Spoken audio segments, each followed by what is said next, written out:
15 अगस्त 1947 यह सिर्फ एक तारीख नहीं थी, यह एक नई सुबह की एक नया अध्ययन। सदियों की गुलामी के बाद भारत ने अपनी आज़ादी की सांस ली थी, लेकिन इस आज़ादी की कहानी सिर्फ जश्न से नहीं, त्याग, बलिदान और संघर्ष की दास्तान थी। 18वीं सदी के अंत में Bharat British east India company के शिकंजे में आ चुका था।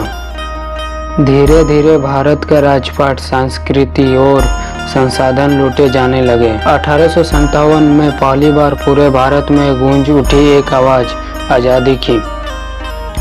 यह थी 1857 की क्रांति, जिसे गदर सिपाही विद्रोह या भारत का पहला स्वतंत्र संग्राम कहा गया है। मंगल पांडे, रानी लक्ष्मीबाई, तब नाना साहेब जैसे अनेक वीरों ने ब्रिटिश शासन सत्ता को पहली बार चुनौती दी थी। हालांकि ये क्रांति असफल रही, लेकिन आज़ादी की चिंगारी जल चुकी थी। 1915 में महात्मा गांधी ने दक्षिण अफ्रीका से लौटकर भारत की जमीन पर कदम रखा और यहीं से शुरू हुआ सत्याग्रह और अहिंसा का आंदोलन। गांधी जी ने कहा, स्वराज्य मेरा जन्मसिद्ध अधिकार है और मैं इसे लेकर रहूंगा।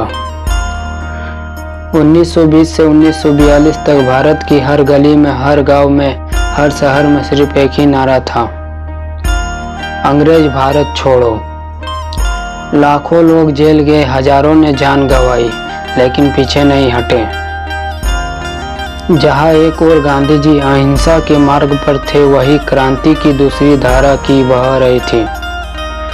भगत सिंह, चंद्रशेखर आजाद, राजगुरु, सुखदेव, इन युवाओं ने अपने प्राणों की आहुति देकर आज़ादी की मशाल को और तेज कर दिया। और फिर आए नेताजी सुभाष चंद्र बोस, जिन्होंने आज़ादी की नींव को और मजबूत कर दिया। आज़ाद हिंद फौज के नारे से भारत को झकझोर दिया। तुम मुझे खून दो, मैं तुझे आज़ादी दूंगा। सुभाष चंद्र बोस जी का ये नारा पूरे भारत में गूंजने लगा। तृतीय विश्व युद्ध ने ब्रिटेन को कमजोर कर दिया था। भारत में आंदोलन तेज हो चुका था और अंत ब्रिटिश सरकार के निर्णय लेना पड़ा। भारत को स्वतंत्रता देनी होगी। देश का विभाजन, भारत और पाकिस्तान दो राष्ट्र बना दिए गए। विभाजन के दौरान लाखों लोगों को अपने घर छोड़ने पड़े, हजारों लोगों को जान गंवानी पड़ी। आज़ादी की इस सुबह के साथ एक बहुत बड़ी कीमत चुकानी पड़ी थी।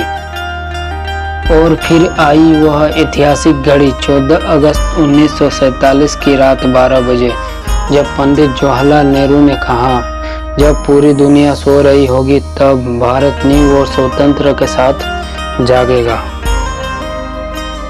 और 15 अगस्त की सुबह लाल किले पर फहराया गया तिरंगा, गूंज उठा राष्ट्रगान, जन गण मन।